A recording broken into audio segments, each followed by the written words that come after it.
I've been using the iPhone 14 Pro for the last 14 months, and I feel like it's a good time to give the final verdict on whether someone should consider it in 2024. I have to start with the main headliner for the 14 Pro, which was the dynamic island. I think that this little notch replacement that we got was a huge marketing thing, because you see, the 13 Pro and the 14 Pro aren't really that different, but Apple had to throw in something that would just catch people's attention, and the dynamic island did exactly that. I still remember my first reaction to it when it popped up in the keynote, and I was just amazed at how cool it looked. But as time has gone on, I've been using it every single day, and the whole excitement about it just watered down a bit. Like, don't get me wrong, it's super useful, especially when switching between songs quickly, or I just use it as a quick shortcut to Spotify. Then I also mainly use it to keep track of my timers, like for example during workouts or when I'm cooking. Other than that, I don't really use it specifically for anything else, but I guess that's the whole purpose there, to be just a visual attraction to let you know that you have the new iPhone with the new cool feature.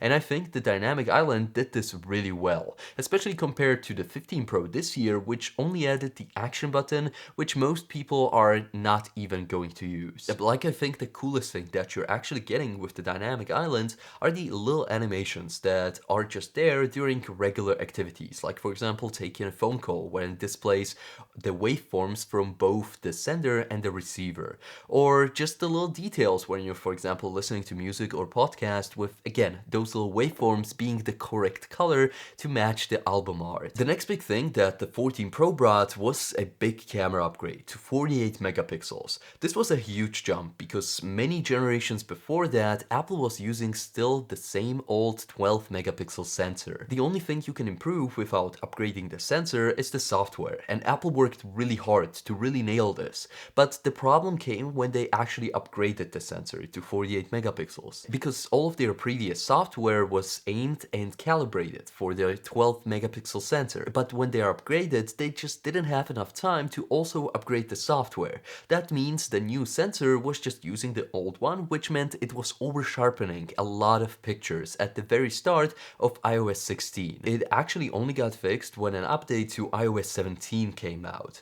Until then, they were just too over sharpened and nobody really liked the look. Like the 13 Pro's photos when iOS 16 was only out were better than the 14 Pro's photos. And if you wanted to use the full capacity of that 48 megapixel sensor, then you needed to switch to RAW mode, because when you were using just the basic camera settings, which like probably 95% of people did, then it would bind down all of those 48 megapixels down to just 12 again, because it was using a process called pixel binning when it combines 4 pixels into one to give it more quality, especially in low light. And I feel like the lever that Apple pushed, enabling users to actually get raw photos from the camera, was a step in the right direction. Because for example now, a year later with the 15 Pro, they even came out with the Apple log format, which is a huge step forward for video. Basically, if you don't know, the raw photos, apart from giving you the full power of the 48 megapixels, also enabled you to highly edit your photos. And the same is true with this year's Apple log, which is basically a format that flattens out the colors for you to be able to do more color adjustments later in the edit. The only downside here with these more professional formats is that their files actually take up a lot of space. Like, I had several raw photos that were actually above 100 megabytes per one photo, and in comparison a regular iPhone photo is just about 2 megabytes. So you can think of it like, who would use this? That's way too much space for just some extra options. But I like that Apple is finally making the Pro phones actually for professionals who will use these features and enabling them. The other feature that they brought last year with the 14 Pro, which kind of got forgotten, is action mode. And to be honest with you, since I owned the phone, I probably used action mode like twice, during the first review and then the half year later review. And I actually wanted to use it for some running activities and outdoor sports that I do, but the regular stabilization in the default camera was more than good enough. And if I for some reason needed a bit more stabilization, then Blackmagic actually released their brand new camera app, and I have 3 more options in terms of stabilization there. So it doesn't really make sense to go for the regular action mode because you're losing out on a lot of quality there. Oh, and by the way, if you haven't yet checked out the new Blackmagic app, which is by the way completely free, then you should. Especially if you're into like photo video stuff, it has a bunch of options and it gives you so much more manual control than the default camera app. Like for example, formats, a shutter lock, an exposure lock, your custom ISO, even frame rates, and all of the other stuff that you can dial in on your regular camera. One unexpected thing that the headlines talked about a lot when it comes to the 14 Pro was battery health and battery life, because the 13 Pro set an amazing record, especially compared to the previous 12 Pro. It was a huge upgrade and the 13 Pro Max was the king of battery life for an entire year it seems. But the next generation, the 14 Pro, disappointed a lot of people. I'm sure that Apple considers battery life a huge part of the iPhone experience, but I feel like this time they underestimated a lot how much the new features would actually drain from the battery life, because they had their new dynamic island, the always on display, and also up to 2000 nits outside. And people will always look down upon a new product that has something worse than the previous version of it. When you, for example, take the huge leap they took going from Intel over to M1, everybody was so gasped about the huge improvement. But the next year when they went from M1 to M2, it was only a 20% or 30% improvement. And people were quite disappointed about this because they had huge expectation going from one generation to the other from the previous year. But when you look at it objectively, the 20% increase is still a huge jump. But people don't feel that way because they were used to something else. And the same here is true for the 14 Pro's battery life, because people were used to the huge jump going from the 12s over to the 13s. But when the jump from the 13s over to the 14s wasn't as big or none at all, then people were very disappointed. And I feel like this was just an executive decision that somebody at Apple made. Either they would pump out all of these new features or they would just drastically improve battery life once again. And I feel like they chose the right direction actually here. Because let's face it, most people aren't really power users. Most people just scroll social media for a few hours and then pretty much maybe take a few pictures and that's about it. So the battery life in the current 14 Pro and 14 Pro Max is going to at least last them an entire day, which is the golden standard nowadays. By the way, it would be really nice if some other company or even Apple themselves finally increased this golden rule of just 1 day of battery life to, for example, 2 or maybe 3 days like some adventure watches have. I would be really interested to see how this little change in our daily technology would actually change up people's routines. One story that I have to tell you about my personal experience with the battery health on my 14 Pro is that I started noticing early on after having the phone for like 2, 3, 4 months that people were mentioning in my comments and also somewhere on Twitter that their battery health was dropping drastically. And I didn't first get this because, well, I was always on 100% and this lasted for like 10 months in a row. So when I saw all of these comments online, I actually decided to do a YouTube short about this, like about all of my techniques that I use to charge the thing, to use it, and things like this. And I kid you not, like 2 weeks after I released that short, my battery health started dropping drastically. And I mean like 5% per week. But I feel like in my specific case, it was just a thing of the number being stuck, because it couldn't have dropped that fast. And after another week, it dropped all the way down to like 92%, which was pretty much equal to all of the other people who were writing in my comments. Even though I probably used the phone a bit less than them, because I'm quite the phone minimalist. I don't even have any social media on this thing. And as I'm recording this, my battery health now is at 89%, and it has been so for the last 3 months. So either it's settled down and it's not dropping anymore, or it's stuck again. But one thing that I don't really get is that so many people are worried about their battery health so much. Like, come on, even Apple says that after 2 years of usage, your phone should have about 80% of its battery health. And for my timeline, it's pretty much lining up perfectly. And when it eventually gets there, and I don't don't decide to upgrade to the 16 series now, then the battery replacement is just 100 bucks. And I think that's an absolute steal, especially coming from an official repair from Apple. As I was speaking about the always on display, I really had a love-hate relationship from the start with this thing. Because as I said, with the dynamic island being a huge marketing thing, I feel like the always on display was a little play on marketing too.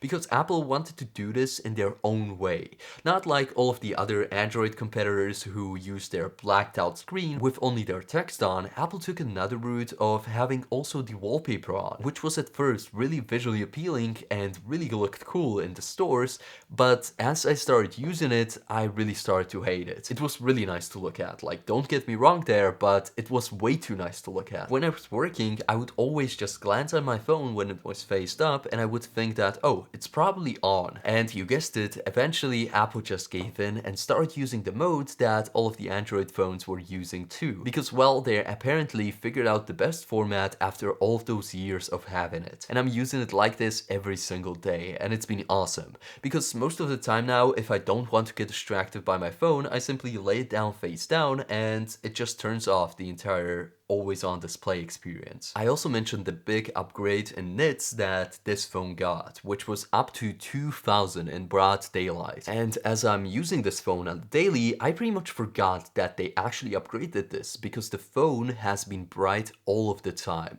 Like every time you look at it, you don't really appreciate how bright the screen actually is. Like I haven't had a single moment when I just looked at the phone and thought, oh, that could be brighter. No, you just don't think about it anymore with these levels of brightness. But when you compare it to any other phone, like for example when an older family member of mine just put their phone next to mine, then you could see a clear difference, and especially in broad sunlight, when the other phone was pretty much unusable and the 14 Pro was completely fine.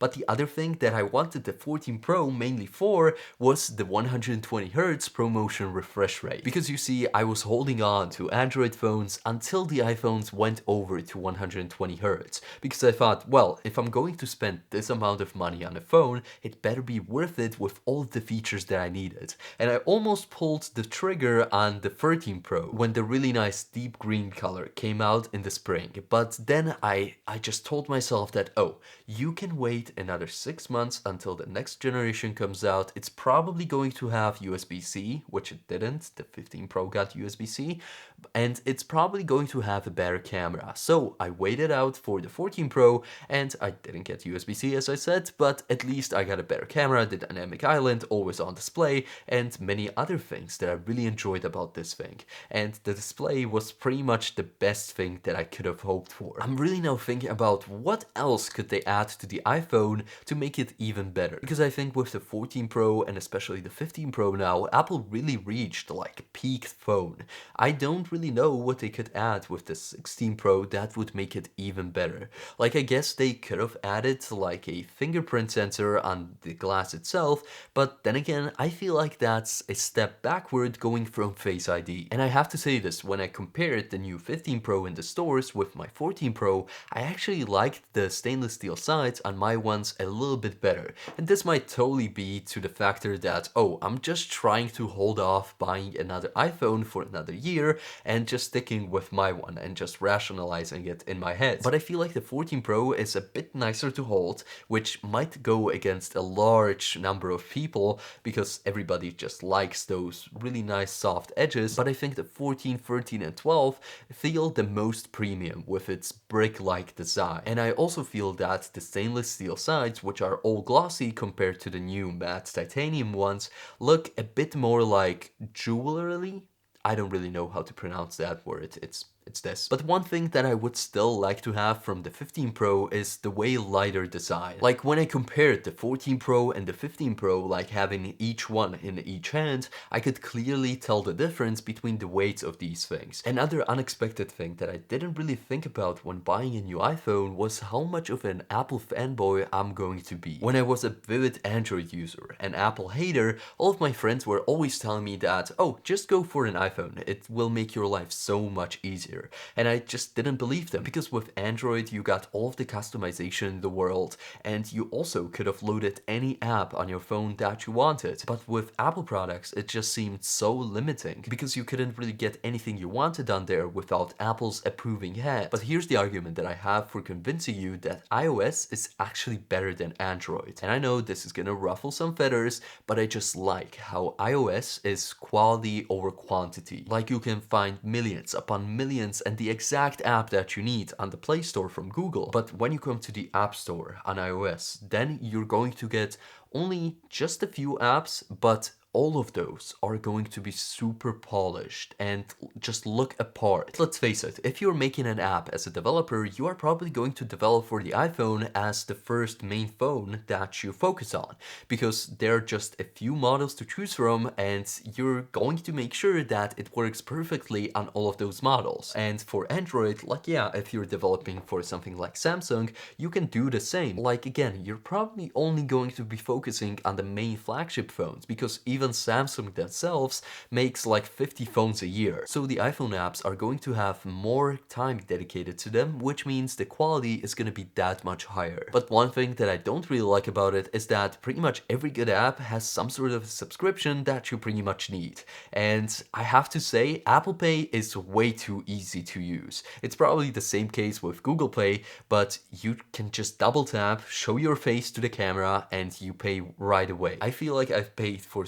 so much stuff on the App Store now, and it's so easy. I wish I could just type in my credit card details every single time I want to buy something, because it would just place this wall of enough resistance for me to really think about the purchase, instead of just double clicking on the side of my phone and oh, you made a purchase. And I left the most costly part of this iPhone experience to the end for the real Apple fanboys here. Because if you're going to buy an iPhone, you're probably going to get a Mac along the line somewhere, and maybe even an iPad or an Apple TV or some other Apple accessories like the Apple Watch, AirPods, something like that. And this is the greatest ecosystem there is. Like, I know that other firms also have their ecosystems, like for example Samsung and Huawei, but Apple just does it so fluently and so nicely, and it's just such a pleasure to use every single time. Like, if the whole synergy between my iPhone and Mac lost all of the fancy stuff like copy paste between devices,